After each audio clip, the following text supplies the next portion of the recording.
Dans cette vidéo, je vais vous montrer comment à partir d'un classeur qui contient des données brutes, je vais pouvoir concevoir un tableau de bord mensuel en fonction des différentes années. Et pour cela, il va y avoir deux techniques. La première, ça va être d'utiliser un tableau croisé dynamique, et la seconde, ça va être de construire les formules. Mais avant de commencer, il est très important de noter une erreur que beaucoup de personnes font, c'est de construire une colonne avec les mois et une autre avec les années. Alors certes, c'est très simple à construire, mais en fait, ça ne sert à rien parce qu'en fait, vous allez fausser l'ordonnancement entre les mois et les années. Par exemple, vous ne serez pas capable de savoir si le mois de janvier correspond à l'année 2018 ou 2019 ou 2020. Donc, il ne faut jamais le faire. Maintenant, commençons directement avec un tableau croisé dynamique. Alors pour construire un rapport mensuel à partir de ces données, tout simplement, je vais sélectionner toute ma table et il me suffit ici de me mettre dans la première cellule de mon tableau et quand l'icône est en diagonale, de cliquer sur cette icône et ainsi je sélectionne toutes mes données. Ensuite, je vais dans Insertion et j'appelle le menu Tableau croisé dynamique et on peut voir ici que directement toutes mes données de ma table ont été sélectionnées. Ensuite, une nouvelle feuille de calcul apparaît qui me présente la structure d'un tableau croisé dynamique. Ici, tout simplement, ce que je vais faire, c'est prendre le champ des dates et le glisser en ligne. Et là, on peut voir que Excel m'a automatiquement découpé mes dates en années, en trimestres et en dates, en fait plutôt en mois. Et ça se retrouve ici, quand je clique sur le plus, on peut voir qu'en cliquant sur le plus, je déploie les informations sur le trimestre et également ici sur les mois. Et donc maintenant, il ne me reste plus qu'à faire glisser la colonne du total pour afficher la somme par trimestre. Donc vous voyez, c'est tout simple. Mais maintenant, ce que je souhaite, c'est réordonner le regroupement qui a été automatiquement imposé par Excel. Regardez plutôt. Donc moi, ce que je veux faire, en fait, les trimestres ne m'intéressent pas.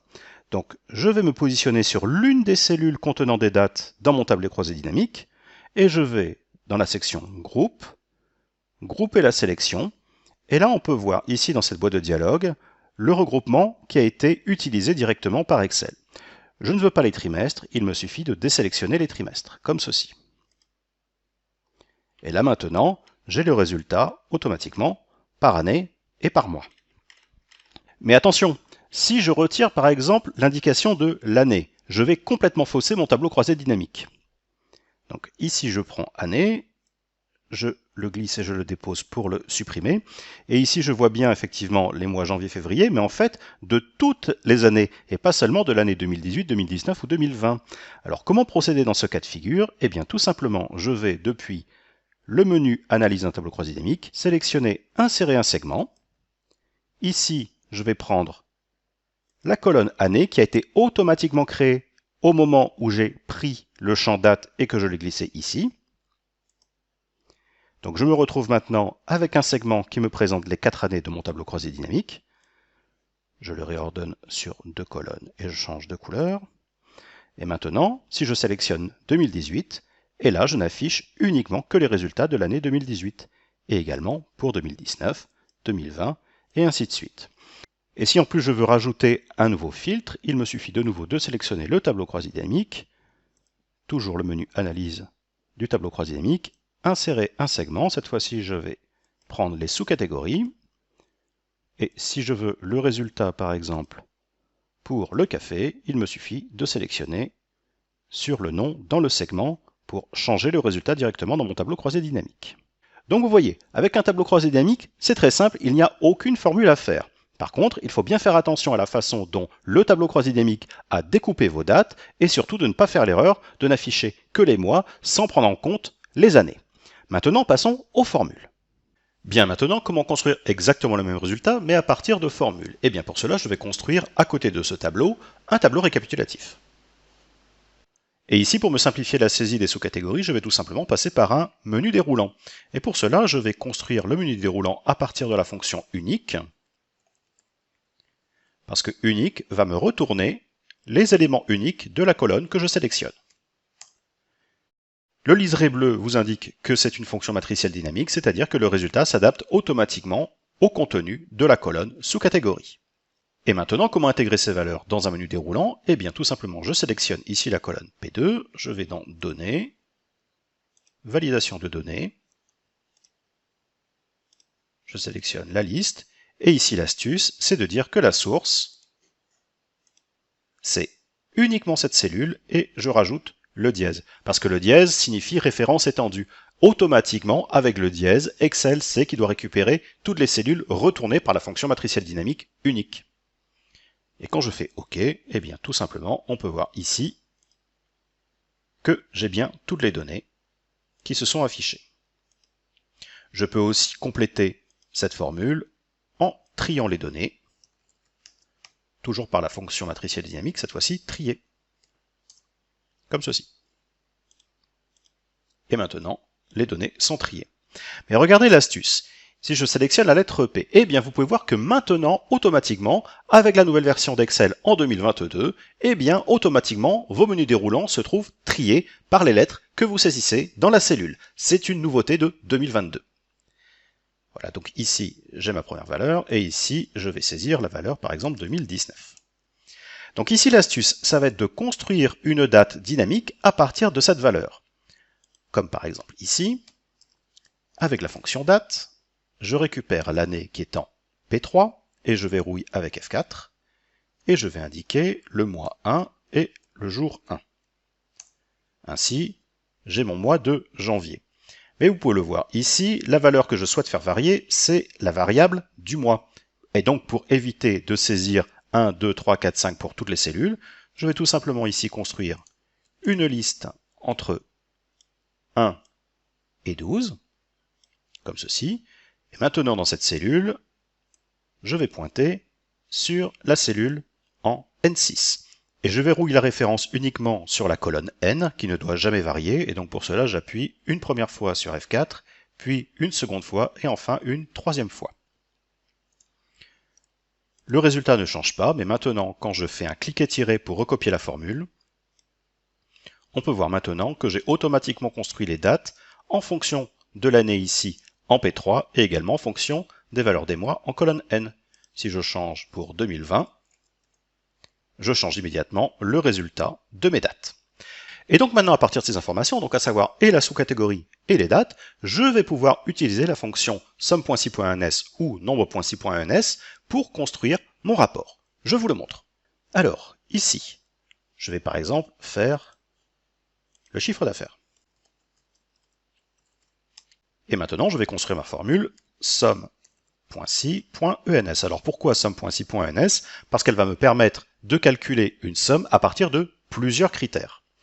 Donc déjà, quelle est la plage où je vais faire la somme? Eh bien, c'est tout simplement la colonne totale, et c'est pour ça qu'il est très important de mettre ces données dans un tableau, parce qu'il me suffit de cliquer sur l'entête que je veux sélectionner, donc ici la colonne totale, pour intégralement sélectionner toutes les données contenues dans cette colonne. Donc ça, c'est mon premier critère, la plage somme. Quelle est ensuite la plage de critères? Donc je vais me baser ici sur la sous-catégorie, donc je vais sélectionner de la même façon toute la colonne sous-catégorie. Et quel est mon critère? Eh bien, c'est le contenu de la cellule P2. Et je verrouille avec F4 la référence. Et là maintenant, c'est là où tout se joue dans cette formule. Je vais devoir en effet récupérer toutes les données du mois de janvier. Alors comment procéder? Eh bien tout simplement, je vais me servir à 2 reprises de la colonne des dates. Regardez pourquoi.